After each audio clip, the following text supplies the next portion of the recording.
एक छोटे से गांव में बबलू, गप्पू और पिंटू 3 दोस्त रहते थे। तीनों इतने भोले थे कि हर बात का उल्टा मतलब निकाल लेते थे। एक दिन गांव के सरपंच ने गांव में घोषणा की, गांव वालों, गांव में एक चोर आ घुसा है और जो भी आज रात उस चोर को पकड़ेगा उसे मैं 1 दिन के लिए सरपंच बनाऊंगा। यह सुनकर तीनों दोस्तों की आंखें चमक उठीं। बबलू बोला, बस आज से हम भी जासूस हैं दोस्तों। गप्पू बोला, लेकिन चोर मिलेगा कैसे? पिंटू मुस्कुराया, बहुत आसान, हम खुद को चोर बनकर देख लेते हैं। तीनों रात को निकल पड़े। उधर असली चोर भी उसी रात चोरी करने निकला था।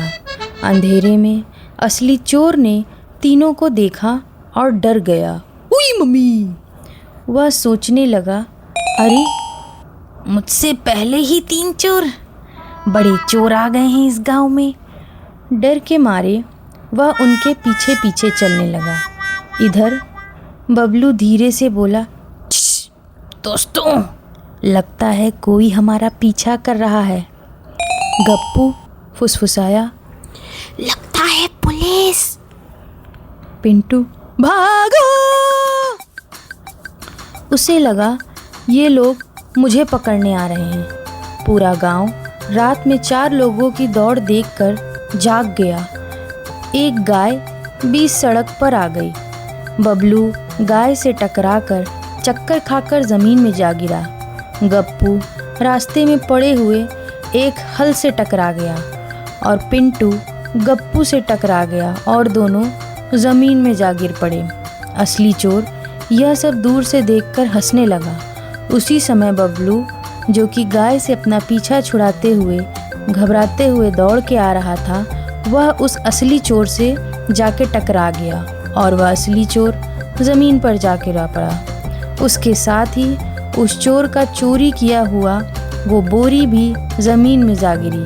तभी गांव वाले और चौकीदार वहां आ पहुंचे। सरपंच चिल्लाए, अरे यही है असली चोर! चोर पकड़ा गया।